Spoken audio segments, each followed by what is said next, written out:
என்னதான் நம்ம வீட்ல சாமி ரூம் இருந்தாலும், அத நம்ம எப்போ போய் எட்டி பார்க்குறோம் அப்டின்னா, ஐயோ! நாளைக்கு ரிசல்ட் வரப்போகுது. ஐயோ கடவுளே! நாளைக்கு வந்து ரிசல்ட் எல்லாமே பாஸ் ஆயிடணும். நாளைக்கு எக்ஸாமா? ஐயோ கடவுளே! எல்லா கொஸ்டின் வந்து ஈஸியா வரணும். இந்த மாரி கிரிட்டிக்கலான டைம்ல மட்டும் தான் நம்ம கடவுள போய் பார்க்குறோம். அதுவும் நமக்கு ஃபேவரான டைம்ல. மத்த நேரம்லாம் கேட்டா, நாட்டுல இவ்ளோ கொடுமை நடக்குது. கடவுள்ன்றதெல்லாம் ஒண்ணும் இல்லவே இல்லப்பா. இவ்ளோ கொடுமை நடக்குது. இதெல்லாம் பார்த்துட்டு அமைதியா இருக்காரா? அவர் இருக்காரா இல்லையா? இந்த மாரிலாம் பேசுவோம். ஸோ இந்த வீடியோல என்ன பொறுத்தவரை கடவுள் இருக்காரு அப்படின்றதுக்கு நான் ஏன் நம்புறேன் அப்படின்ற விஷயத்த இந்த வீடியோல சொல்ல போறேன். ஸோ இந்த வீடியோ ஃபுல்லா பாருங்க. கடைசியில் ஒரு ட்விஸ்டான கேள்வி கேட்டிருப்பேன். அதை இப்பயே போய் ஓட்டி பார்க்காதீங்க. அப்புறம் உங்களுக்கு புரியாது. வீடியோ ஃபுல்லா பார்த்துட்டு அதை பாருங்க. ஸோ வீடியோக்குள்ள போகலாம். அதுக்கு முன்னாடி நீங்க இன்னும் சப்ஸ்கிரைப் பண்ணலாம். சப்ஸ்கிரைப் பண்ணிட்டு பெல் பட்டனையும் அழுத்திடுங்க. இப்போ வீடியோக்கு போங்க.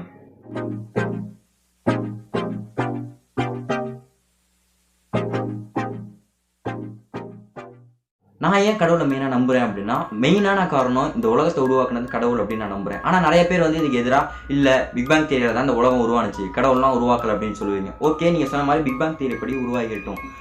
இந்த பிக் பேங் தியரிக்கு முன்னாடி என்ன ஆச்சு அப்படின்றது நமக்கு யாரும் தெரியாது இல்லையா? இந்த பிக் பேங் தியரியால தான் இந்த உலகம் உருவாச்சு அப்படின்னு நீங்கள் சொல்லலாம் கடவுள் இல்லைன்னு. ஆனால் இந்த பிக் பேங் தியரிக்கு முன்னாடி, அதாவது ஏதாவது ஒரு விஷயத்தால தானே இவ்வளோ பெரிய பிக் பேங் ஆரம்பிச்சிருக்கணும். எதுவுமே இல்லாமல் வந்து டப்புன்னு வெடிக்காதுல்ல. ஸ்டார்டிங்கில் சின்ன ஆட்டமாக இருக்கணும்ல. அதை அங்கேருந்து இவ்வளோ தூரம் வந்து ஒரு அழகான ஒரு கோர்வை, அந்த பிக் பேங் தியரி நீங்கள் சொன்னது உண்மையாகவே இருக்கட்டும். அப்படிப்பட்ட ஒரு விஷயம், ஒரு ப்ராசஸ் நடக்கிறத யார் கிரியேட் பண்ணா அப்படின்றதுக்கு உங்கள்கிட்ட பதில் இருந்துச்சுன்னா கீழே கமெண்ட்டில் சொல்லுங்கள். ஸோ உங்களை நான் கேள்வி கேட்க போகிறேன். இல்லை அப்படின்னு நினைக்கிறவங்கள ஒரு விதமான கேள்வி கேட்க போகிறேன். நீங்கள் கீழே கமெண்ட் பண்ணுங்கள், ஓகேவா? ஸோ என்னை பொறுத்தவரை இந்த உலகம் தொடங்கினதுக்கு காரணமே கடவுள் தான். அதை கிரியேட் பண்ணதும் கடவுள் தான்.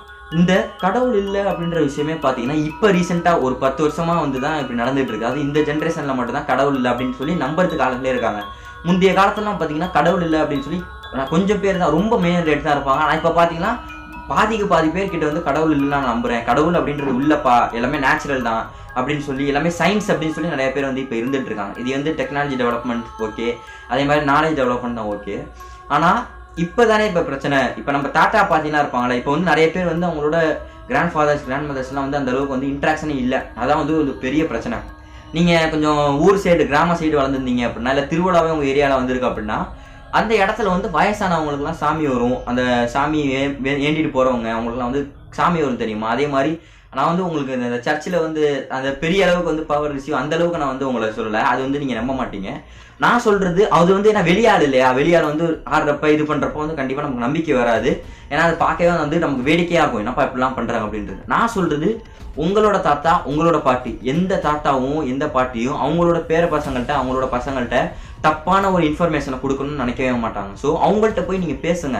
ஏன்னா அவங்களுக்கு வந்து கண்டிப்பாக அந்த எக்ஸ்பீரியன்ஸ் வந்துருக்கும். நமக்கு வந்து இப்போ கிடையாது. ஏன்னா நம்மளோட ஜென்ரேஷன் அப்படி சுத்தமான பியூரிட்டி கிடையாது. ஏன்னா நம்பிக்கை அப்படின்னு ஒரு விஷயத்தில் இருக்கப்போ தான் ஒரு விஷயமே உருவாகும். கரெக்டாக சாப்பிட்டா பசியாருன்ற நம்பிக்கை இருக்கனால தான் நம்ம சாப்பிட்றோம். அதனால தான் பசியாகுது.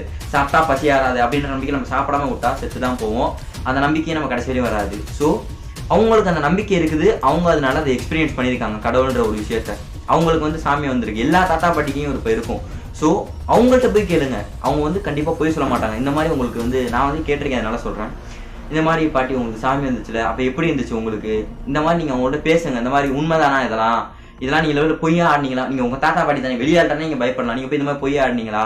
எப்படி உங்களுக்கு வந்துச்சு? நிஜமா அப்படிலாம் ஒரு விஷயம் இருக்கா அப்படின்னு கேட்கலாம். அதே மாதிரி இந்த சாமியாரப்பெல்லாம் பார்த்தீங்கன்னா நம்ம பேசிக்காக ரிலீஜியஸ் படி கான்செப்ட் பார்த்தோம் அப்படின்னா சிவன் விநாயகர் இந்த மாதிரி வந்து சாமி வர மாட்டாங்க. பொதுவாக அந்த மாதிரி உள்ளே வரவங்களுக்கு அவங்களுக்கு எப்படின்னா அவங்களோட குலதெய்வங்கள் இருக்குல்ல, அவங்க மட்டும்தான் வருவாங்க. அந்த குலதெய்வம்ன்றதுக்கு ஒரு பெரிய ஹிஸ்ட்ரி இருக்கும் ஒவ்வொரு குலதெய்வம் அப்படின்றதுக்கு. ஏன்னா ஒவ்வொரு ஊர்லேருந்து ஒவ்வொரு ராணி வந்து சில பேர் குலதெய்வமாக இருப்பாங்க. ஒரு பெரிய கடவுள், ஒரு கஷ்டப்பட்ட கடவுள் வந்து குலதெய்வமாக இருப்பாங்க. அந்த குலதெய்வம் என்ன அப்படின்னு கேட்டிங்கன்னா அவங்களோட வம்சாவளி தான் நம்ம அப்படின்னு சொல்லி நம்புகிறோம், ஓகேவா? இது வந்து அந்த குலதெய்வ கான்செப்ட். இப்போ வந்து நான் இதுக்கு வரேன். அவங்கள்ட்ட வந்து நீங்கள் கேட்டிங்க அப்படின்னா அவங்க சொல்லுவாங்க இந்த மாதிரி வந்துச்சு. அவங்களோட எக்ஸ்பீரியன்ஸ் அவங்க ஷேர் பண்ணுறப்ப உங்களுக்கு வந்து நம்பிக்கை வரும்.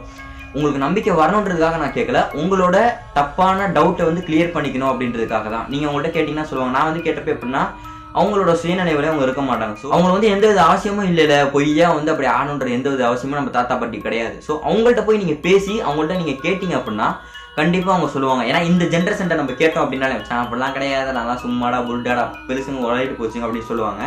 ஆனால் நீங்கள் அதை எக்ஸ்பீரியன்ஸ் பண்ண ஒரு ஆள்கிட்ட, நம்புற ஒரு ஆள்கிட்ட நீங்கள் கேட்டால் அப்படி தான் உங்களுக்கு கரெக்டான ஆன்சர்ஸ் கிடைக்குமே தவிர, நம்பாமல் இருக்க ஒருத்தவன்ட்ட போய் கேட்டால் அது வானம் இருக்குது அப்படின்னு நம்பாதவன்ட்ட போய் கேட்டால் வானம் அப்படிலாம் கிடையவே கிடையாது, சூரியன் தான் சுற்றிலும் இருக்குது அப்படின்னு சொல்லுவான். ஸோ நீங்கள் நம்புகிற ஒரு ஆள்கிட்ட போய் ஒரு விஷயத்த கேட்டால் அப்படி தான் உங்களுக்கு இன்ஃபர்மேஷன் கரெக்டாக கிடைக்கும். ஸோ இந்த மாதிரி உங்களோட தெரிஞ்சவங்கள்ட்ட உங்கள் தாத்தா பாட்டிகிட்ட கேளுங்க.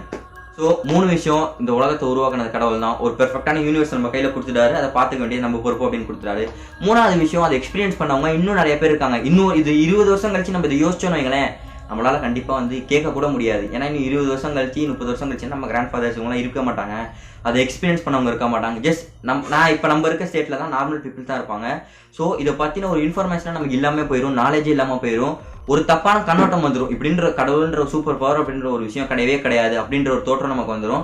அதுக்கப்புறம் அதை அப்படியே வழக்கம் மாதிரி போச்சு அப்படின்னா சுத்தமாக வந்து முடிஞ்சிடும், இந்த கான்செப்டே வந்து இல்லாமல் போயிடும். ஸோ அதை பற்றின நாலேஜும் இல்லாமல் போயிடும். அதனால இது வந்து இப்போவே நம்ம கிளியர் பண்ணிக்கிட்டா தான் உண்டு. ஏன்னா நீங்கள் இதை கேட்டுட்டீங்க அப்படின்னா நாளை பின்ன உங்கள் பையனோ இல்லை உங்கள் கிராண்ட் சில்ட்ரனோ இதை பற்றி உங்கள்கிட்ட கேட்குறப்ப உங்களால் சொல்ல முடியும். தேங்கி ஐயோ அப்படியா எனக்கு வந்து தெரியாது அப்படின்னு நம்ம சொல்லாமல் ஒரு நாலேஜை ஒரு இன்ஃபர்மேஷனை அடுத்த தலைமுறைக்கு நம்ம கொண்டு போக முடியும். இதை தான் வந்து காலங்காலமாக கிட்டத்தட்ட 1000, 3000, 5000 வருஷமாக வந்து தலைமுறையாக ஒரு நம்பிக்கையை வந்து கொண்டு போய் இந்த வரையும் நிறுத்தியிருக்காங்க. ஆனால் அந்த 5000 வருஷ நம்பிக்கை, அந்த உழைப்பு, அவங்களோட வரலாறு, அவங்களோட பாரம்பரியம் எல்லாத்தையுமே இந்த இன்னும் ஒரு 20 வருஷம் இப்போ இருக்க ஜென்ரேஷன் வந்து சுத்தமாக அழிச்சிட்டு இருக்கோம் அப்படின்றது தான் உண்மை.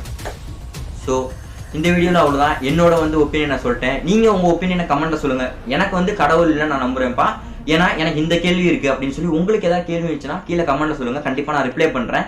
இல்லாட்டி அந்த நிறையா கமெண்ட்ஸ் வந்துச்சு அப்படின்னா அதுக்கு வந்து ஒரு ரிப்ளை வீடியோ வந்து நான் அப்லோட் பண்ணுறேன். இந்த வீடியோ பிடிச்சிருந்துச்சுன்னா லைக், பிடிக்கலனா டிஸ்லைக், வேறு என்ன மாதிரி வீடியோஸ் வேணுன்றது கமெண்ட்.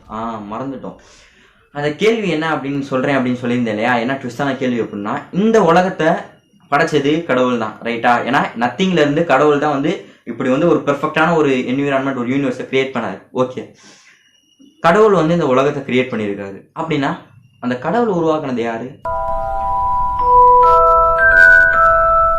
இந்த வீடியோல கடவுள் இருக்கா இல்லையா அப்படின்றத பார்த்தோம். நெக்ஸ்ட் வீடியோ என்ன அப்படின்னு கேட்டிங்கன்னா, பேய் இருக்கா இல்லையா அப்படின்ற ஒரு வீடியோ தான் பார்க்க போகிறோம். ஸோ அதை நீங்கள் வந்து நோட்டிஃபிகேஷன் வரணும், நீங்கள் வந்து அதை ரிசீவ் பண்ணணும் அப்படின்னா இந்த வீடியோ கீழே இருக்க சப்ஸ்கிரைப் பண்ணி பெல் பட்டனையும் அழுத்திட்டு ஆல் அப்படின்னு கொடுத்தா தான் நான் அடுத்து அந்த வீடியோ அப்லோட் பண்ணுவேன். அதோட நோட்டிஃபிகேஷன் உங்களுக்கு வந்து மிஸ் பண்ணாமல் பார்க்கலாம். மீண்டும் ஒரு வீடியோவில் உங்களை பார்க்குற வரைக்கும் உங்களிருந்து கிளம்புறது தான் ஹரி மகேஸ்வரன். நன்றி, வணக்கம். Subscribe to Hari trendy talks. Tata.